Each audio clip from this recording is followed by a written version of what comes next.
आप सभी को नरक चतुर्दशी की हार्दिक शुभकामनाएं।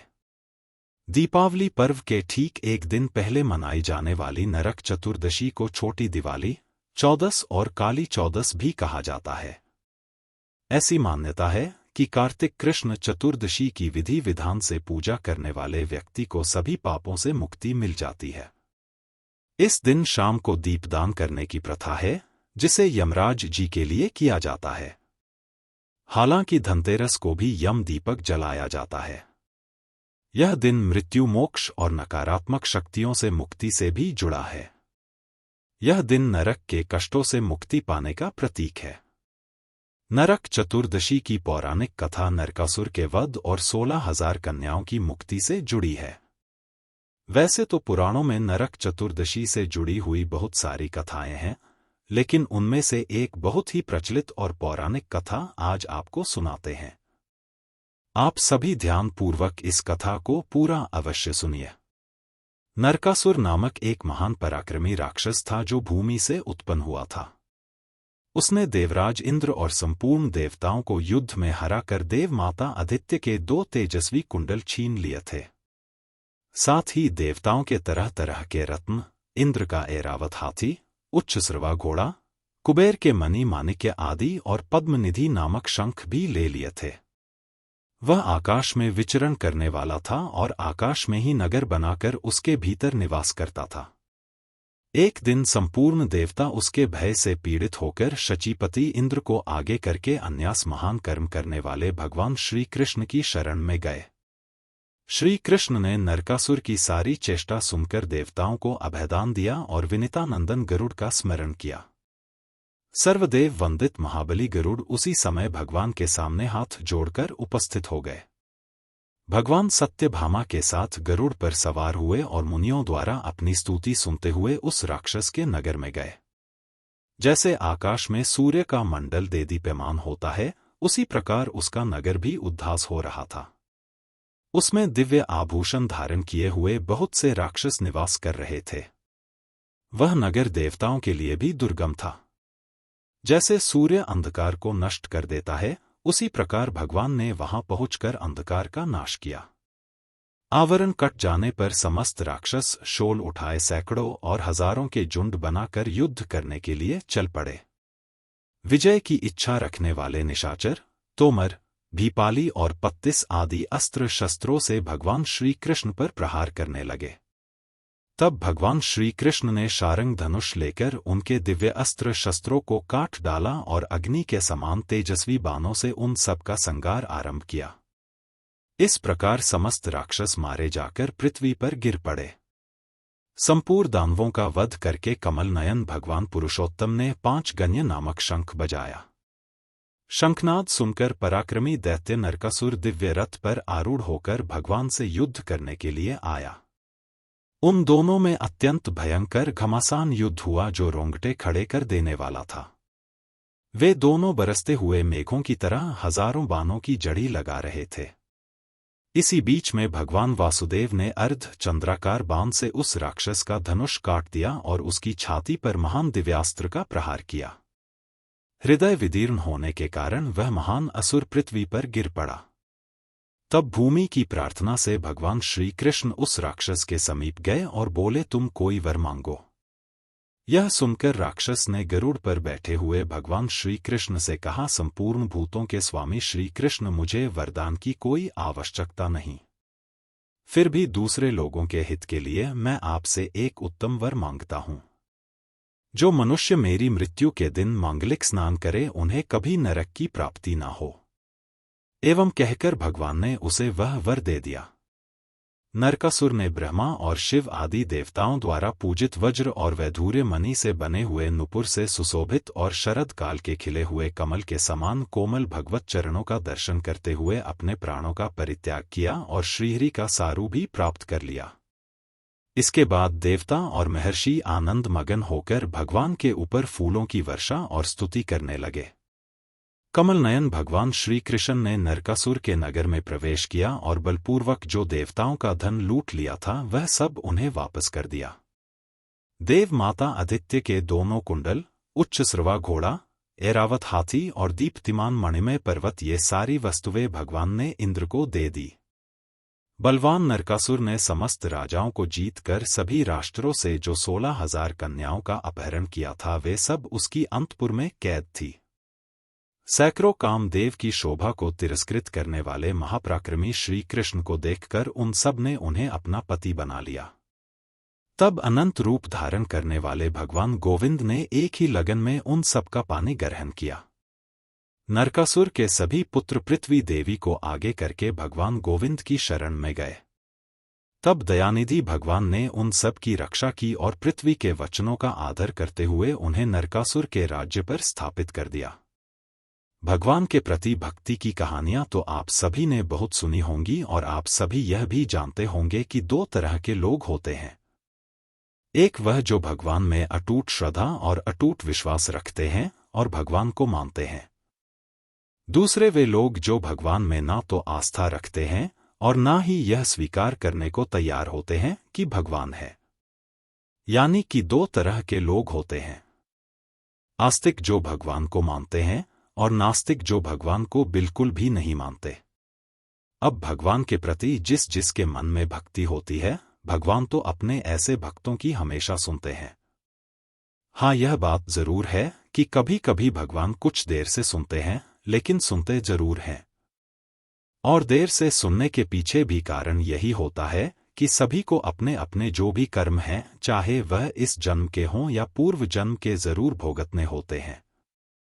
अगर पूर्व जन्म में हमने बहुत पाप किए हों और इस जन्म में हम केवल भगवान में ही रमे हुए हों, भगवान की ही भक्ति कर रहे हों, इस जन्म में हमने कोई पाप ही नहीं किए हों, तब भी हमें इस जन्म में अपने पूर्व जन्म के पापों का फल भोगना पड़ेगा।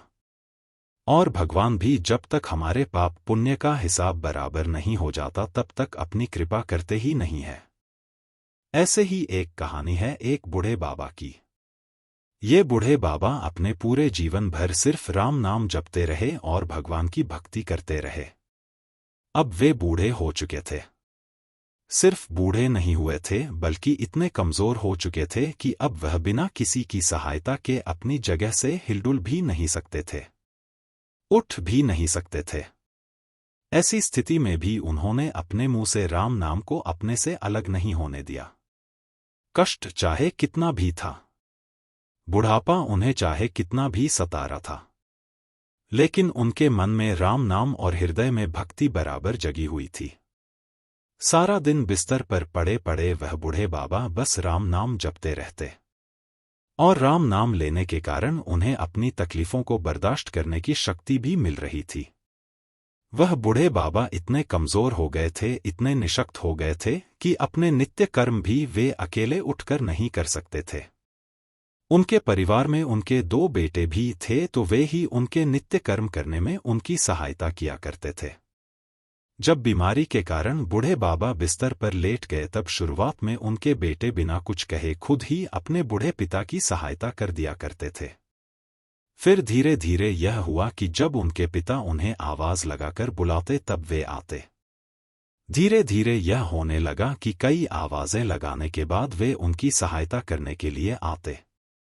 इस प्रकार जैसे तैसे समय बीतता गया और अब तो वे 4-5 बार आवाज लगाने के बाद भी बड़ी मुश्किल से आते, और यहाँ तक कि कभी कभी रात के समय बूढ़े बाबा को उनकी सहायता की आवश्यकता होती तो वे बुलाने पर भी नहीं आते।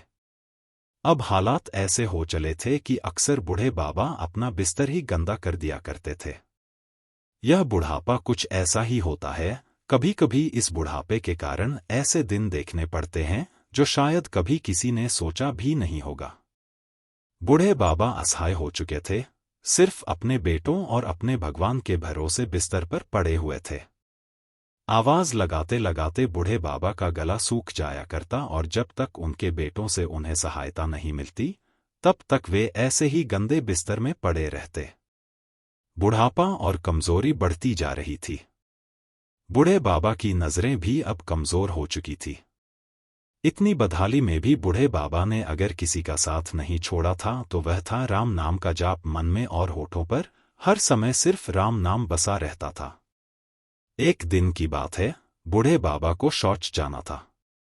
अक्सर बिस्तर गंदा हुआ देखकर उनके बेटे भी उन्हें डांटने फटने लगते। एक दिन की बात है, बूढ़े बाबा ने किसी प्रकार हिम्मत बटोर कर किसी तरह अपने बेटों को आवाज लगाई। आवाज लगाते ही अगले ही पल किसी ने उनका हाथ बड़ी कोमलता से पकड़ लिया और उन्हें बड़े आराम से नित्यकर्म करवाकर उनके बिस्तर पर लिटा भी दिया। बूढ़े बाबा की नजरें बहुत कमजोर हो चुकी थी, उन्हें यह भी नहीं दिखाई देता था कि सामने जो उनकी मदद कर रहा है वह उनका कौन सा बेटा है। कानों ने भी अब साथ छोड़ दिया था, उन्हें सुनाई भी बहुत कम पड़ता था। बूढ़े बाबा को बड़ा आराम मिला। अब तो हर दिन का यह काम हो गया कि जब भी बूढ़े बाबा आवाज लगाते, अगले ही पल उनकी सहायता करने के लिए कोई आ जाता और उनके सारे काम कराकर वहां से चुपचाप चला जाता। बूढ़े बाबा की नजरें और कान दोनों ही बूढ़ी हो चुकी थी, कमजोर हो चुकी थी। ना उन्हें ठीक से दिखाई देता था, ना सुनाई देता था।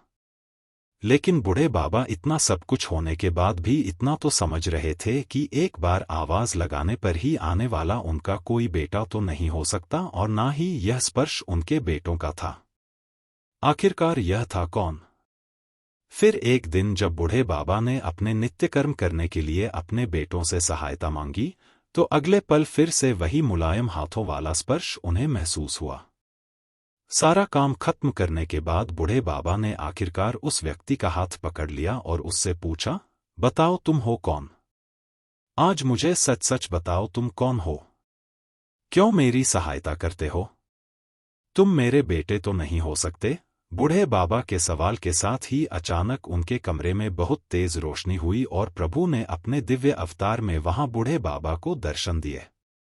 कहाँ तो कमजोर आंखों से बूढ़े बाबा को किसी भी चीज को देख पाना बड़ा मुश्किल था और वहीं वह बूढ़े बाबा भगवान के दिव्य रूप को स्पष्ट रूप से पूरी तरह से प्रत्यक्ष देखने में समर्थ हो गए। जिन भगवान का नाम वह पूरे जीवन भर लेते रहे, वही आज उनके सामने खड़े हुए थे। ये देखकर बूढ़े बाबा उनके चरणों में गिर पड़े। भगवान के स्पर्श से उनके शरीर में शक्ति आ गई थी, ताकत आ गई थी। चरणों में गिरकर उनके चरण पकड़कर वह बूढ़े बाबा बोले, भगवान, मैं तो धन्य हो गया जो आपने मुझे साक्षात दर्शन दे दिए। लेकिन प्रभु, मैं बहुत शर्मिंदा हूं क्योंकि मैंने आपसे हर दिन अपने नित्य कर्म करवाए। यहां तक कि कई बार आपने मेरा गंदा बिस्तर तक साफ किया। प्रभु, मुझे क्षमा कर दीजिए। भगवान बूढ़े बाबा का हाथ थामकर बोले, मेरे लिए सारे काम एक जैसे हैं।